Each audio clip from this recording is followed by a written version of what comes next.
Hello everyone, and welcome to my channel.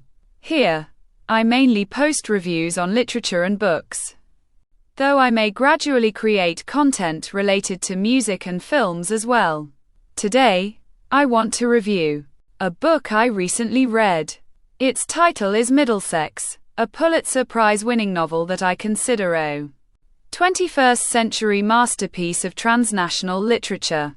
The background music in this video includes Greek popular music, Rebetiko, the favorite musical style of Lefty, the grandfather of the book's narrator, Cal Stephanides, as well as American pop songs from the 1970s, the decade during which Cal and his brother, Chapter 11, lived through a critical period of their younger lives. The author of Middlesex is Jeffrey Eugenides, born in 1960 in Detroit, USA. His father was a second-generation Greek immigrant, and his mother was Irish. The era in which the protagonist, Cal, grows up coincides with the author's own. Cal is a hermaphrodite person. His childhood was that of any ordinary girl's until, at the age of 14, he discovered that he was actually male. Throughout his narration, the reader journeys through his family history starting with his grandparents, gradually uncovering the possible reasons why he was born a hermaphrodite. Spanning over 80 years and 2 continents, this novel brings readers to a closer look of part of Greek and American history, while vividly portraying the everyday lives of ordinary people.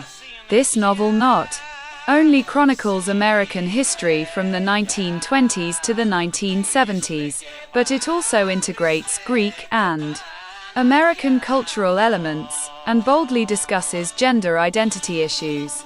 Eugenides spent 9 years writing this novel and conducted rigorous research, especially on contemporary gender studies. In this review, I will focus on the historical and transnational elements of the book. Cal's grandfather Lefty and grandmother Desdemona represent the 1920s Greek culture and folk beliefs, continuing the mythological traditions of their ancient forebears. Their son, Cal's father, Milton, represents the more rational and pragmatic American type. Cal's brother, Chapter 11, is a character torn between science and mysticism. His childhood unfolded alongside the launch of the first satellite and the first man to walk on the moon. However, moving on into the 1970s era of peace and love, hippies, and spiritual exploration, he went from the boy geek to a rebellious college student. Cal, on the contrary, never clearly chose a side, maintaining mental neutrality, just like his gender. Now, let's look at how the author balances Greek and American cultural influences throughout his writing style and historical narratives. By referencing numerous characters and stories from Greek mythology, and adopting classical Greek literary styles, Eugenides pays tribute to his glorious ancestors. When he recounts how the Stephanides family emigrated from Greece to America, he uses the style of an epic poem, portraying their journey across the Atlantic as an odyssey. Over 50 years later, when Cal realized he isn't female and fled his parents by hitchhiking across America, those chapters mimic the style of Jack Kerouac and the Beat Generation, while reminding me of scenes from road movies, thus effectively capturing their 1970s version of an odyssey. Even his recounting of Detroit's major historical events reads like an epic. On one hand, the gods of this book are Homer and all those who shaped the legends of classical antiquity. On the other hand, the book pays homage to science and rationality through the use of modern literary techniques and scientific vocabulary. The novel discusses theories of evolution, genetics, and heredity, making Darwin another god in its pantheon. Through Milton's near religious faith in science, the author captures post-World War II society's hope and trust in scientific progress. Cal's family members, descendants of a people who gave the world countless myths and influenced by American advancement, are inspired by both imagination and rational advancement. Does Cal lean toward myth or science? Neither. He remains neutral.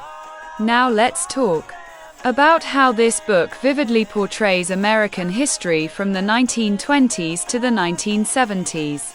As a native of industrial Detroit, Eugenides describes the city in detail.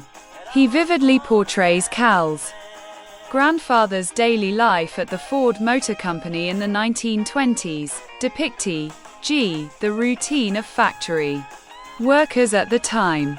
Workers came from all over the world, with diverse names, backgrounds, and cultures. Yet inside the factory, what were they? Performing the simplest of tasks, nearly indistinguishable from machines. Every movement was timed down to the second. Through repetition, Eugenides powerfully depicts the dehumanizing nature of this work and highlights the sacrifices made by thousands of individuals behind the growth of every industrial city. By describing the 1967 Detroit riots, he exposes another harsh American reality: the racial inequality and deepening social class division between black and white communities. During my visits to predominantly black neighborhoods in some U.S. cities, I saw the stark contrast between these areas and the polished tourist zones downtown. Where there is division, there is a sense of injustice, and where there is injustice, unrest brews. The American dream of the 20th century attracted waves of immigrants and helped in the making of a powerful nation. When Desdemona and Lefty fled war-torn Greece for America, they were chasing a dream. Starting from scratch, they worked in car factories and silk mills before eventually owning a bar. Their son Milton proudly served in the military and gained honor, building wealth through his chain of restaurants, a classic representative of the greatest generation. In contrast, Cal and Chapter 11, representatives of the baby boomers, dreamed of world peace, equality, and scientific and cultural progress. Everyone dreams differently, but in America, dreams can come true. Modern literature often adopts unconventional narrative styles to make reading more engaging.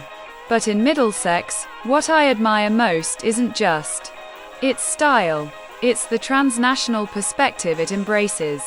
In today's globalized and migratory world, more and more people grow up in multicultural environments.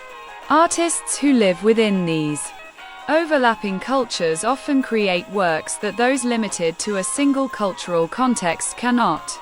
Someone without Eugenides' Greek-American heritage would not be able to write this novel.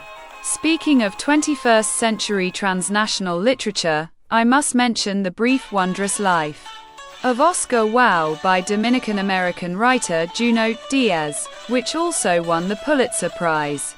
That novel skillfully combines Latin American and American literary cultures, creating a unique narrative. It's no surprise that Middlesex won the Pulitzer Prize.